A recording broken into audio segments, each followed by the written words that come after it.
कक्षा 10 रासायनिक अपरिमेय समीकरण का यह दूसरा पार्ट है। रासायनिक समीकरण को संतुलित करना क्यों आवश्यक है। इसका एक ही कारण होता है, द्रव्यमान संरक्षण का नियम। द्रव्यमान संरक्षण के नियम के अनुसार किसी भी रासायनिक अपक्रियाओं में ना तो द्रव्यमान का निर्माण होता है और ना ही इसका विनाश होता है, बल्कि इसे एक रूप से दूसरे रूप में परिवर्तित किया जा सकता है। निष्कर्ष, रासायनिक अपक्रिया के पहले अभिकारक एवं उसके बाद उत्पाद में प्रत्येक पदार्थों के परमाणुओं की संख्या बराबर होनी चाहिए। जैसे CO एक गैस होता है जिसे कहते हैं कार्बन मोनोऑक्साइड, और ये होता है हाइड्रोजन गैस। ये दोनों गैस है, ये दोनों जब क्रिया करते हैं तो मेथिल एल्कोहल बनाते हैं।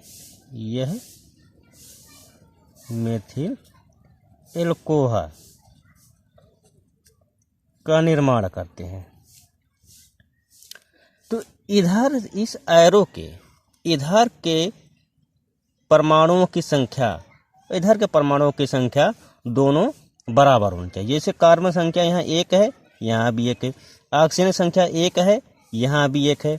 हाइड्रोजन की संख्या यहाँ 2 दूना 4 हो रही है, तो यहाँ 3 1 4 हो गई। अब यहाँ पर सब अणुओं की संख्या बराबर है। इसको हम कहते हैं अभिकारक। यह हमारा अभिकारक है। इस अभिकारक से जो मिलकर पदार्थ बना है, इसको कहते हैं उत्पाद। उत्पाद, ठीक है।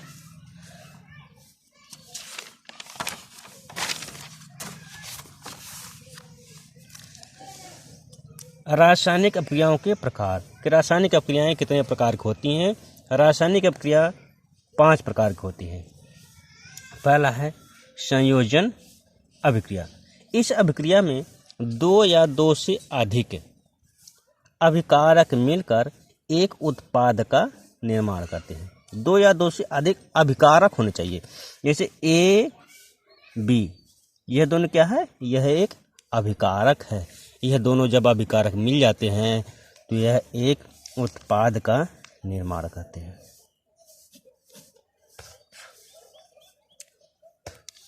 इसके कुछ उदाहरण हैं। से कार्बन यह सॉलिड अवस्था में पाया जाता है, और ऑक्सीजन यह होता है गैस। यह दोनों जब मिल जाता है तो कार्बन डाइऑक्साइड गैस का उपयोग करते हैं। यह होता है हमारा कार्बन, यह है ऑक्सीजन। ऑक्सीजन यह दोनों जब मिल जाता है तो कार्बन डाइऑक्साइड गैस का निर्माण करता है। Carbon dioxide.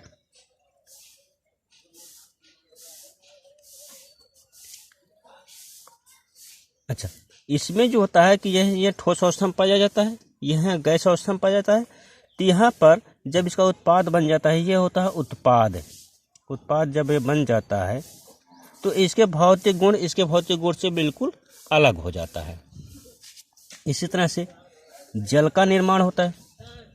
2H2 यह हाइड्रोजन जो होता है, यह गैस अवस्था में पाया जाता है। यह होता है हाइड्रोजन।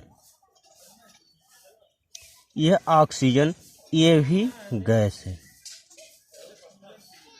यह जब मिल जाता है तो यह पानी बना लेता है।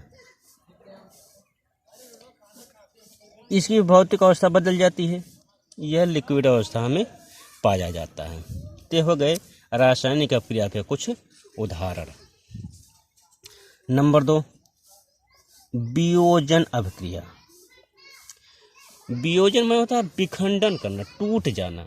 जब अभिकारक टूटकर 2 या 2 से अधिक उत्पाद में बदल जाते हैं तो उसे वियोजन अभिक्रिया कहा जाता है। जैसे A हो गया, यह एक अभिकारक है।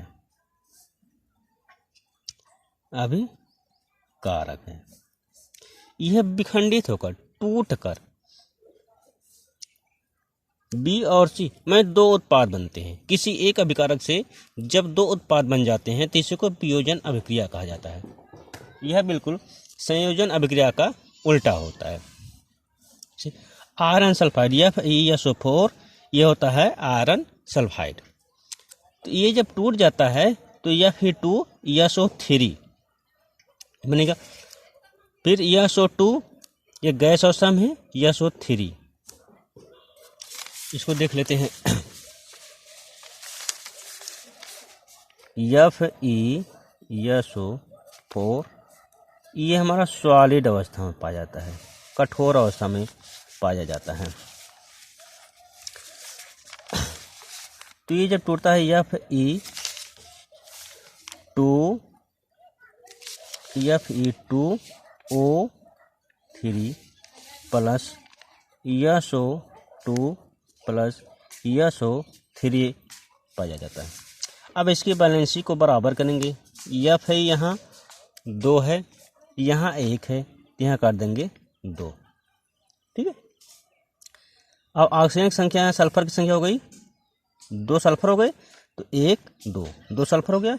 ऑक्सीजन संख्या 4 दूना 8, इससे इसमें गुणा होगा 8 हो गया।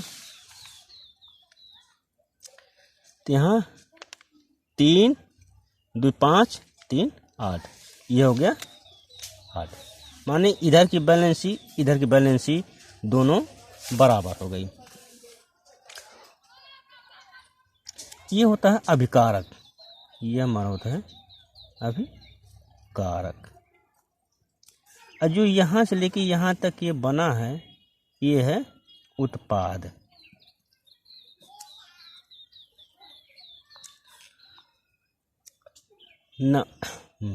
अब वियोजन अभिक्रिया के प्रकार। वियोजन अभिक्रिया के 3 प्रकार होते हैं। ऊष्मीय वियोजन अभिकारक का ऊष्मा द्वारा किया जाता है। माने अभिकारक जो होता है उसका विखंडन उसको ऊष्मा के द्वारा तोड़ा जाता है। तो एक कैल्शियम कार्बोनेट है, इसको कहेंगे कैल्शियम कार्बोनेट। जब इसको ऊष्मा दी जाती है, कैल्शियम कार्बोनेट CaCO3, तो जब इसको ऊष्मा दी जाती है या इसको ताप दिया जाता है, कैल्शियम कार्बोनेट को जब ताप दिया जाता है तो ये CaO कैल्शियम ऑक्साइड और फिर ये CO2 माने कार्बन डाइऑक्साइड में यह विखंडन हो जाता है। ये होता है कैल्शियम ऑक्साइड,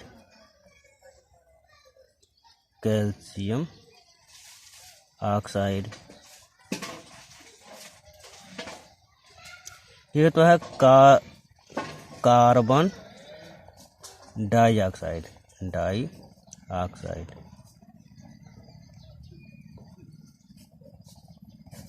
ये कार्बन डाइऑक्साइड। अब विद्युत वियोजन विद्युत धारा के प्रवाहित होने के कारण होने वाले वियोजन का विद्युत वियोजन कहलाता है। जैसे ही पानी को विद्युत धारा में जब विद्युत धारा प्रवाहित की जाती है तो यह H2 और प्लस O2 में परिवर्तित हो जाता है। ये तो हाइड्रोजन गैस,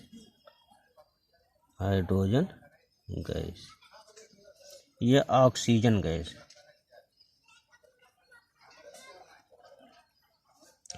ये होता है वाटर। ठीक है। प्रकाशीय वियोजन, सूर्य के प्रकाश की उपस्थिति में होने वाला वियोजन प्रकाशीय वियोजन कहलाता है। यह silver chloride AgCl, silver chloride को जब सूर्य का प्रकाश दिया जाता है, इसको जब सूर्य का ताप दिया जाता है तो यह जो होता है कि 2 भागों में बढ़ जाता है। AgCl इसको जब सूर्य का प्रकाश दिया जाता है माने सनलाइट, जब सनलाइट दिया जाता है तो ये Ag प्लस Cl2 में यह परिवर्तित हो जाता है। तो यह दोनों गैस अवस्था में पाया जाता है, इसका विशेष ध्यान से समझ कीजिए।